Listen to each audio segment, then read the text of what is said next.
penuntut umum atas keberatan penasihat hukum terdakwa terhadap surat dakwaan penuntut umum atas nama terdakwa Muhammad Amar Akbar. Pendahuluan Majelis Hakim yang terhormat, penasihat hukum dan terdakwa yang kami hormati, serta pengunjung sidang yang kami muliakan. Pokok-pokok keberatan penasihat hukum terdakwa dan tanggapan penuntut umum. Bahwa untuk selanjutnya, kami tidak akan menanggapi eksepsi dari saudara penasihat hukum terdakwa Muhammad Amar Akbar di luar materi eksepsi sebagaimana diatur dalam pasal 156 ayat 1 KUHP. Setelah mendengar dan mempelajari keberatan yang diajukan penasihat hukum terdakwa atas surat dakwaan penuntut umum nomor register perkara PDM 270-M-1/10/10/2025 tanggal 8 Oktober 2025. Penuntut umum menyimpulkan materi keberatan dari penasihat hukum terdakwa adalah: 1. Keberatan atas kewenangan terdakwa didampingi penasihat hukum dalam berita acara pemeriksaan. Tanggapan kami penuntut umum bahwa berdasarkan berita acara pemeriksaan, tersangka Muhammad Amar Akbar pada hari Sabtu tanggal 4 Januari 2025 sekitar pukul 4.00 WIB dan berita acara pemeriksaan lanjutan tersangka Muhammad Amar Akbar pada hari Jumat tanggal 31 Januari 2025 sekitar pukul 22.00 WIB. Dalam berkas perkara, tersangka Muhammad Akbar telah didampingi oleh penasihat hukum atas nama Pipin Sarjana Hukum Magister Hukum berdasarkan surat penunjukan penasihat hukum nomor B/196/1 Romawi /2025/C.CP tertanggal 3 Januari 2025 dari Kepala Kepolisian Sektor Cempaka Putih. 2. Bahwa surat dakwaan tidak cermat dan kabur atau obskur legal. Dasar hukum bahwa dalam surat dakwaan penuntut umum terdapat ketidaksesuaian antara pasal yang didakwakan dengan uraian perbuatan yang dijelaskan dalam pemberitahuan dimulainya penyidikan atau SPDP, ketidakjelasan waktu dan tempat kejadian, bahwa surat dakwaan tidak menjelaskan secara cermat peran terdakwa 6, kerancuan antara dakwaan primer dan subsidiar pada halaman 9 sampai dengan halaman 11. Tanggapan kami penuntut umum bahwa mengenai keberatan dari saudara penasihat hukum terdakwa tersebut di atas, menurut hemat kami, saudara penasihat hukum tidak cermat dalam membaca surat dakwaan kami, karena surat dakwaan kami nomor register perkara PDM 270-M-1/10/10/2025 tanggal 8 Oktober 2025 terhadap terdakwa Muhammad Amar Akbar telah disusun secara cermat, jelas dan lengkap mengenai tindak pidana yang dilakukan dengan menyebutkan waktu dan tempat tindak pidana itu dilakukan sebagaimana yang dimaksud dalam pasal 143 ayat 2 huruf B KUHP untuk pasal 143 ayat 3 KUHP. Adapun yang dimaksud dengan cermat, jelas dan lengkap adalah sebagai berikut. Cermat, penuntut umum telah teliti dalam membuat surat dakwaan tersebut. Semua syarat-syarat formil telah dipenuhi, begitu juga syarat material. Kalau diuraikan secara dengan ketentuan pidana yang terkait, tidak ada yang menyimpang dan tidak ada yang kurang maupun keliru.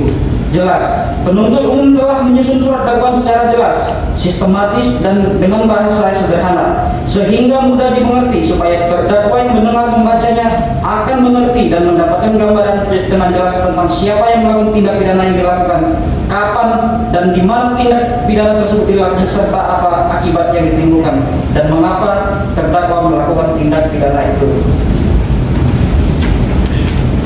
Lengkap, penuntut umum juga telah menguraikan yang bulat dan utuh yang mampu menggambarkan unsur-unsur tindak pidana yang didakwakan beserta waktu dan tempat tindak pidana dilakukan.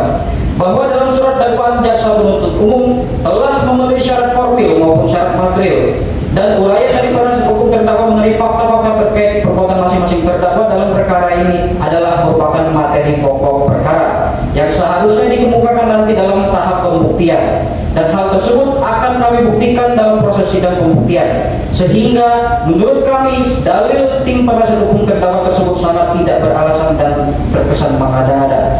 Bahwa perlu kami tambahkan di sini, untuk menyusun surat dakwaan, dasar atau acuan kami adalah berkas perkara nomor BP-07-6 Romawi A-03-2025-Sek.CP tertanggal 26 Juni 2025 atas nama tersangka Asep bin Sadikin dan kawan-kawan, bukan berdasarkan surat pemberitahuan dimulai penyidikan berdasarkan pasal 110 KUHP.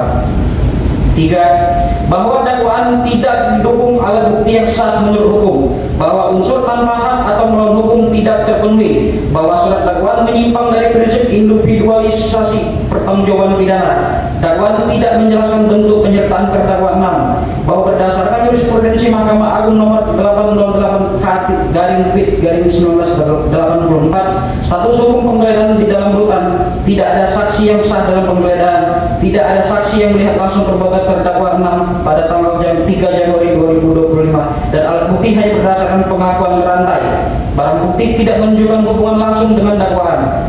Tanggapan kami penuntut umum.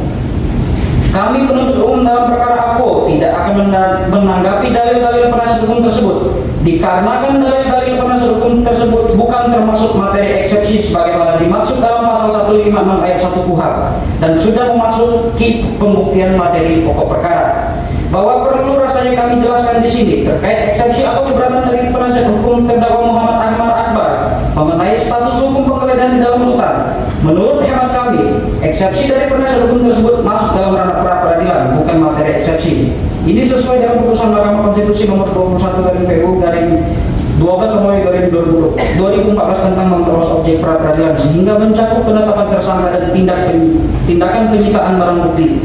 Jadi objek pra-peradilan itu berdasar putusan Mahkamah Konstitusi tersebut. 4.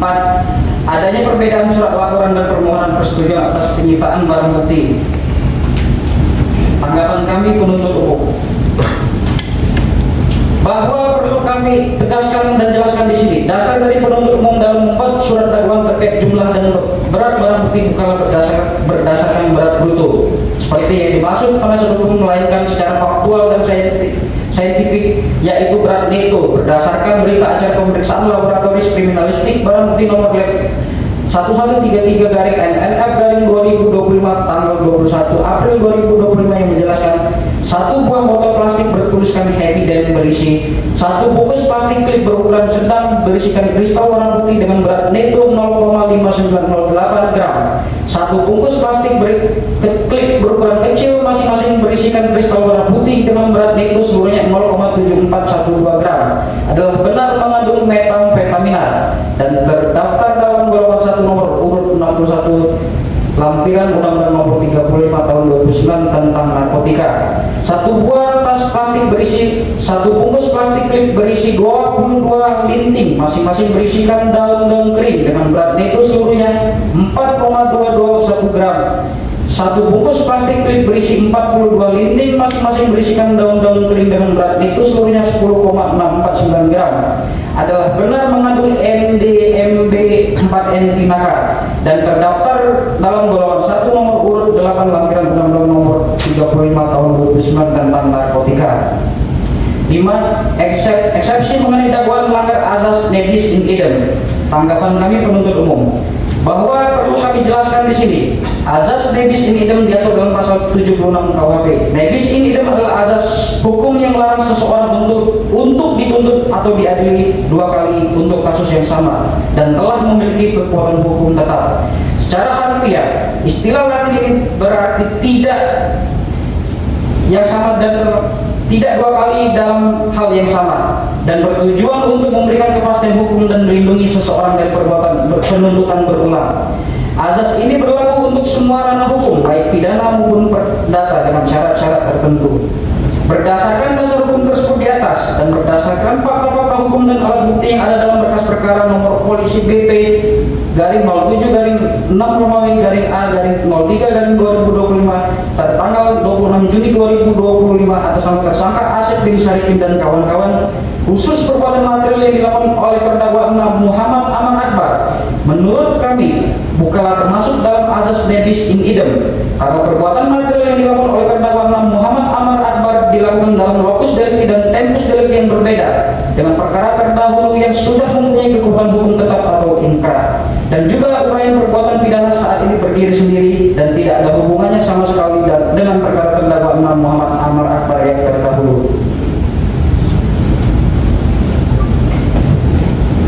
Nah, bukan pemufakatan jahat, pelanggaran kepastian hukum dalam dakwaan, ketidakpastian waktu kejadian, ketidakpastian tempat kejadian berdasarkan pernyataan resmi Dirjen Pemasyarakatan Kemenham Bapak Marsudi, itu halaman 22-24. Tanggapan penuntut umum bahwa mengenai gugatan dari saudara penasihat hukum tersebut di atas, menurut hemat kami, saudara penasihat hukum tidak cermat dalam membaca surat dakwaan karena surat dakwaan kami nomor register perkara PDM 270 garing M.1.10 garing 10 2025 tertanggal 8 Oktober terhadap terdakwa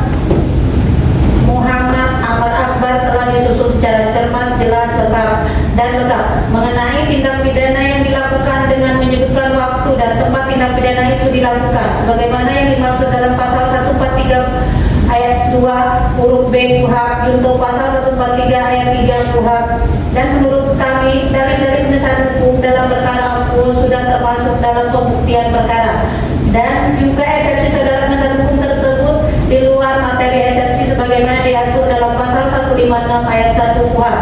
Kemudian terkait dalam tempus delicti atau waktu kejadian sudah termuat dalam surat dakwaan kami yang pada halaman kedua paragraf pertama dakwaan primer, yaitu menjelaskan tempus delictinya pada hari Jumat tanggal 3 Januari sekitar pukul 11.00 WIB atau setidak-tidaknya pada sewaktu-waktu dalam tahun 2025. Dan dakwaan subsidiar paragraf pertama yang menjelaskan tempus delictinya pada hari Jumat tanggal 3 Januari 2025 sekitar pukul 14.00 WIB atau setidak-tidaknya pada sewaktu-waktu dalam tahun 2025. Ini sesuai dengan masing-masing kualifikasi delik dari perbuatan para terdakwa, yaitu pasal primer yaitu pasal 114 ayat 2 Undang-Undang RI Nomor 35 Tahun 29 tentang narkotika, subsidiar pasal 112 ayat 2 Undang-Undang RI Nomor 35 Tahun 29 tentang narkotika.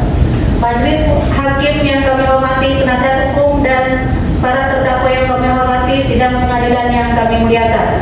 Sekali lagi dalam kesempatan persidangan yang mulia ini kami tegaskan kembali pada penasihat hukum terdakwa Muhammad Amar Akbar dan seluruh masyarakat Indonesia yang telah secara seksama mengikuti jalannya persidangan ini. Kami penuntut umum dalam setiap tindakan hukum yang kami lakukan dalam hal menentukan dapat tidaknya dilakukan proses penuntutan terhadap terdakwa Muhammad Amar Akbar telah memperhatikan objektivitas, kecermatan dan kehati-hatian dalam melakukan penelitian terhadap berkas perkara yang kami terima dari penyidik, apakah telah memenuhi seluruh kelengkapan formil maupun kelengkapan material yang disyaratkan, yaitu kelengkapan yang berkenaan dengan pemenuhan seluruh unsur pasal yang didakwakan, baik unsur objektif yaitu maupun unsur subjektif. Dan saya yaitu bahwa kami juga mengedepankan berlakunya prinsip-prinsip asas akusiator, yaitu menjadikan terdakwa sebagai subjek bukan sebagai objek pemeriksaan, serta menjamin terpenuhinya semua hak-hak terdakwa dalam setiap tingkat pemeriksaan demi terselenggaranya proses peradilan pidana yang sesuai dengan ketentuan acara pidana yang berlaku.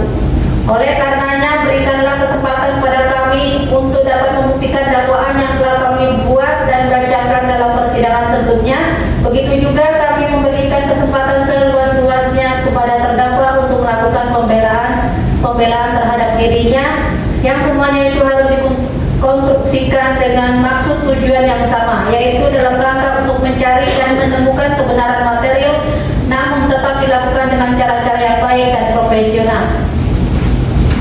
Kesimpulan atau penutup. Berdasarkan uraian tersebut di atas, kami jaksa penuntut umum dalam perkara ini dan memohon agar majelis yang memeriksa dan mengadili perkara ini memutuskan atau menetapkan sebagai berikut. 1. Menolak keberatan atau eksepsi yang diajukan oleh tim penasihat hukum terhadap Muhammad Amar Akbar. 2. Menyatakan surat dakwaan nomor perkara PDM 270-M-1.10/10/2025 tentang 8 Oktober 2005 atas nama terdakwa Muhammad Amar Akbar telah disusun sebagaimana mestinya sesuai dengan ketentuan perundang-undangan, dan oleh karenanya surat dakwaan tersebut dapat dijadikan dasar pemeriksaan perkara ini. 3. Melanjutkan pemeriksaan nomor perkara PDM 270-M-1.10/10/2025 atas nama terdakwa Amar Akbar. Demikian pendapat kami jaksa penuntut umum dalam terhadap keberatan eksepsi tim penasihat hukum terdakwa Muhammad Amar Akbar yang kami bacakan dan kami serahkan pada sidang hari Kamis tanggal 20 November 2025. Selanjutnya kami menyerahkan penilaian sepenuhnya kepada majelis hakim dengan harapan dapat memberikan keputusan yang tepat dan adil. Jaksa penuntut umum. Demikian yang mulia. Saya agak selesai ya. Saudara terdakwa ya. Ya, oke. Tadi sudah dengar ya tanggapan dari penuntut umum. Jadi kita selanjutnya keputusan selah atau putusan. Ya. Keputusan langsung dari yang mulia ya berarti ya. Iya, kita agenda sidang selanjutnya adalah